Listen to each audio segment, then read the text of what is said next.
बहुत हो गया तुम्हारा, निकलो निकलो मेरे घर से।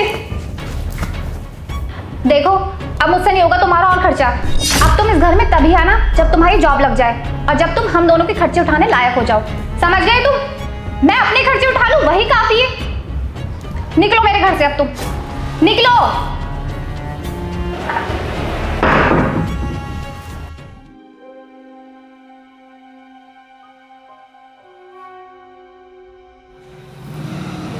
मैम साहब, एक बात पूछूं? हाँ पूछो।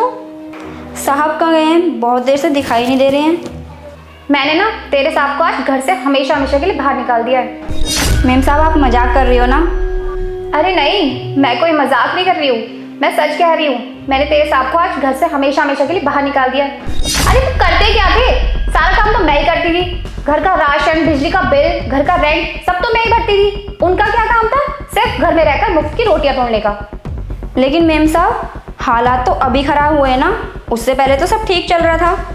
क्योंकि साहब की फैक्ट्री में आग लग गई, बस इसलिए। हाँ हालत अभी खराब हुए, लेकिन इस एक साल में ना सारा का सारा बर्डन मेरे पे आ गया था। उनकी तो जॉब लग नहीं रही थी, तो घर भी मुझे देखना पड़ रहा था और बाहर जॉब भी करनी पड़ रही थी।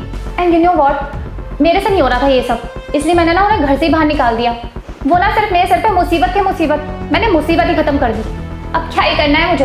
अपना खर्चा देखना है और घर का छोटा मोटा खर्चा। मैं ना उनके खर्चे उठाने लायक ही नहीं थी, मेरे से नहीं हो रहा था ये सब। लेकिन मैम साहब, तू जाके ना अपना काम कर।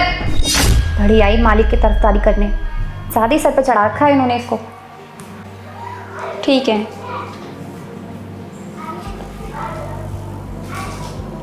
मैम साहब, एक बात बोलूं? हाँ बोलो, अब क्या है?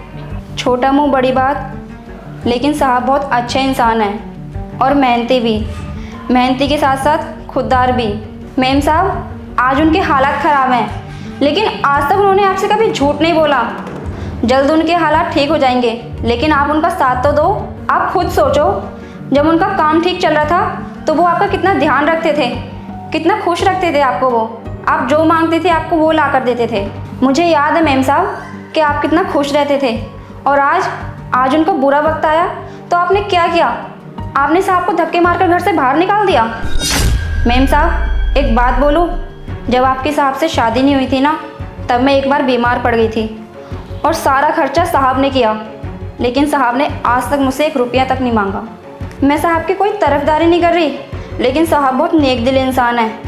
आप एक बार उन्हें मौका तो दीजिए, मानिए एक बार मेरी बात। मैम साहब, आप तो जानते ही हैं कि मेरे पति कितना बीमार रहते हैं और घर का सारा खर्चा मैं ही उठाती हूँ। लेकिन इसका मतलब ये तो नहीं कि मैं अपने पति को घर से धक्के मार कर बाहर निकाल दूँ। बस मैं आपको ये समझा रही थी, रिश्ते ना गाड़ी के 2 पहिए की तरह होते हैं, उनमें कभी खटास होती है तो कभी मिठास। इसलिए हस्बैंड वाइफ को ना हर मोड़ पर एक दूसरे का साथ देना चाहिए। हाँ तुम सही कह रही हो, मैंने पता नहीं है क्या कर दिया। मुझे ऐसा नहीं करना चाहिए था। तुम्हारे साथ सच में बहुत अच्छे इंसान हैं, वो मुझे किसी चीज़ की कमी नहीं होने देते और जब वो कमाते थे तब वो मेरी सारी ख्वाहिशों को पूरा करते थे। और मैंने क्या किया? उन्हें घर से बाहर निकाल दिया, उन्हें अपने घर से ही बाहर निकाल दिया। जब उन्हें मेरी सपोर्ट की ज़रूरत थी, मेरी हेल्प चाहिए थी, तभी मैंने उन्हें अकेला छोड़ दिया।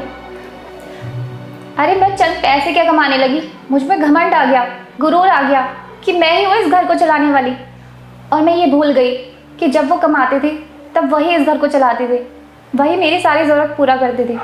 अगर तुम नहीं होती तो मुझे तो पता ही नहीं चलता कि मैंने कितनी बड़ी गलती कर दी है। कोई बात नहीं मैडम, आप उन्हें कॉल कर लीजिए।